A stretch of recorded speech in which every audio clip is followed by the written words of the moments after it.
Good day everyone. So this is a continuation of the other presenter, and this is my report for the grade 12 and grade 11 students of the requirements to pass the grade level. So number one is final grade of at 75 in all learning areas. So dapat lahat ng mga students is yung grades nila at the end of the semester or school year dapat above 75% and hindi na mababa sa 75. Then sa number 2, did not meet expectation in a prerequisite subject in all learning areas. So sa number 2, ito yung mga subject na dapat lahat ng subject is dapat na-comply na yung mga requirements, mga activities, assignments, and so on and so forth. So dapat napasa nila lahat on time. Then sa number 3, did not meet expectation in any subject or learning area at the end of the semester. So, dito sa number 3 is dapat sa end of semester, dapat kagaya sa number 2, wala silang mga babalikan ng mga activities or kailangan pang habulin para pagpapalapit na yung graduation, bali-isahan na ng pagpasa. And take note, dito sa number 3 is, ito yung makatanggap sila ng certificate of senior high school. Then sa number 4, must pass all subject and all learning areas. So sa number 4, ito yung dapat lahat ng mga subject is hindi sila bagsak. Kagaya sa number 1, dapat 75% pataas yung kanilang grades sa lahat ng mga subject pagkatapos ng semester or school year. Then, after sa requirements na dapat i-comply ng mga students, we have the decision. So, ito yung mga dapat gawin na features or ng school. Then, number 1, can proceed to the next semester. Since the number 1 requirements is above 75% yung kanilang grades, so, they can proceed to the next semester. The number 2, must pass remedial classes for failed competencies in the subject before being allowed to enroll in the higher level subject. So, number 2, agad kanina, is sa mga subject na hindi pa na-comply yung mga kailangan ipasa. So, dapat yung teacher or your school nagawa ng remedial classes para makahabol yung students para makaproceed sa next subject. Then sa number 3, must pass remedial classes for failed competencies in the subjects or learning areas to be allowed to enroll in the next semester. So since dapat after ng before na mag-end yung school year or semester, dapat kumpleto na yung mga students. And dapat if meron silang mga failed na mga subject, kailangan gagawa ng ang school or a teacher ng mga remedial classes para mahabol din yung mga subject na na-miss nila. Then sa number 4, after niya mapasa lahat ng mga subjects sa senior high school, makatanggap yung students ng senior high school certificate pag graduation na. So next is the recomputed final grade or RFG. The teacher of the remedial class issues the certificate of recomputed final grade which noted by the school principal. So after makapasa ng mga students sa mga remedial classes, if they failed sa isang subject, so makatanggap sila ng certificate na which is noted by the school principal na nagpapatunay na itong students is nakapasa sa kanya mga remedial classes. Then this is submitted to division office, must be attached to both Form 27 and School Form number 5. So since ang yung certificate ng mga students sa remedial class dapat nang-attach ito sa kanilang Form 27 or sa kanilang card, and isasubmit sa division office.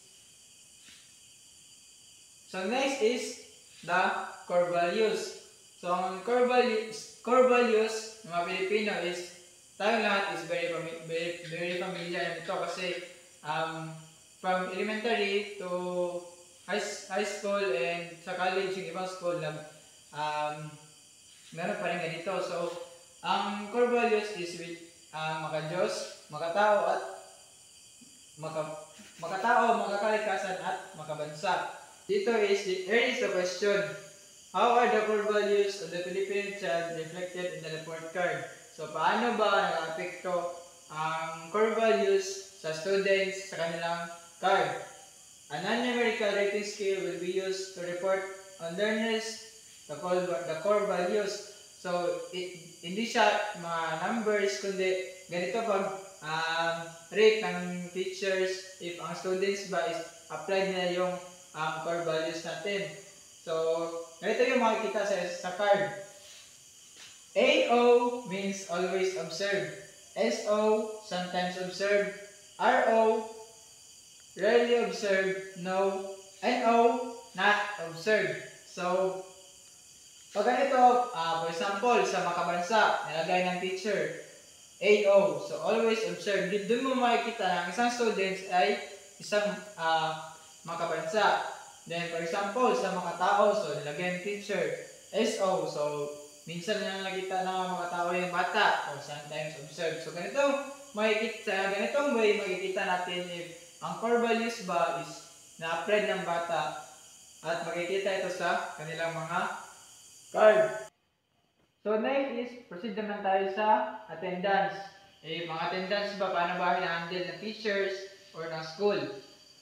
So, first, learners' attendance should be recorded by teachers daily. So, gusto naman na dapat lahat ng teachers is everyday monitor yung attendance ng mga students. Next is, the attendance is reflected in the report card at the end of the quarter. So, dapat maka-indicate sa card ang mga kung palagi ba nag-absent yung students or always present para at least ma-aware din yung mga parents ng mga students if yung kanilang mga estudyante o mga anak is palagi pumapasok sa school. Then, incurred absences of more than 20% of the prescribed number of class or laboratory period during the school year will be result on a failing grade. So, dito, if yung students is sa entire semester, if almost 20% above yung kanyang absences is makonsider niya sa pag-fail ng kanyang subject or yung grade. Then, exemption may be given by the school head should a learner have a reason considered valid by the school. So, kagaya, ito yung mga exemption or yung mga excuse letter na ginagawa ng mga estudyante na dapat pag gumawa tayo ng or pag magplano tayo mga absent is dapat gumawa tayo ng excuse letter para mas malaman ng mga teacher na dapat ang reason natin is valid. Hindi tayo mag-rason ng mga kasi tinatamad at dapat yung mga valid na reason kagaya ng mga sakit, emergency. So next is when absences cannot be avoided, the school must given the learner alternative methods and materials that correspond the topics, competencies that were or will be missed. So if may mga instances na talaga na hindi maiwasan yung palagi nag-absent, so first dapat yung parents or yung students mag-consult sa school na ganito, mag-listen out kung bakit hindi maiwasan yung absent. So dapat ang action na gawin ng teacher or ng school, gumawa sila ng alternative methods and materials. So dapat yung students kahit nasa bahay lang sila, for example na may magkasakit or may gagawin mga almost 1 week, ganyan. So dapat gumawa ang teachers or school ng mga alternative way para makasabay pa rin yung students. Kagaya ng example nito is yung mga module or online classes. So in that way makasabay yung students, hindi siya maging behind sa mga kaklase niya. So yun yung mga dapat gawin ng mga teachers. And that is all my report.